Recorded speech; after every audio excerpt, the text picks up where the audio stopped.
La police, aux portes d'une piscine, a évacué d'urgence. Hier, le complexe Eurocéane a vécu une première depuis son ouverture il y a 17 ans. Mais face à une cinquantaine d'individus perturbateurs échauffés par la canicule, il fallait d'abord assurer la sécurité et éviter toute noyade accidentelle. Ici, toutes les entrées sont déjà contrôlées par un tourniquet et hier, ils ont été fermés dès le seuil des 1300 personnes atteintes, bien loin de la capacité maximum des 1780 autorisées par la préfecture, avec en plus un dispositif d'encadrement spécialité.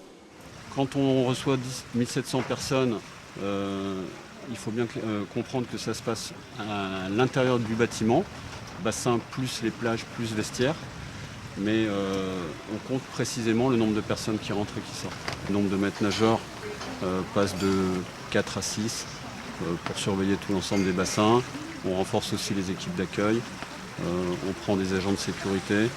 Donc hier, toutes ces conditions étaient réunies. Mais hier, en plus, la piscine de Mont-Saint-Aignan était, concours de circonstances, une des seules à être ouverte, elle qui doit déjà absorber le flux supplémentaire engendré par la fermeture des bassins de Biorel et d'Arnétal, une situation dénoncée par des élus conscients du problème. Je pense que peut-être ceci peut un peu accélérer les choses, mais sachez que c'est déjà en route en fait.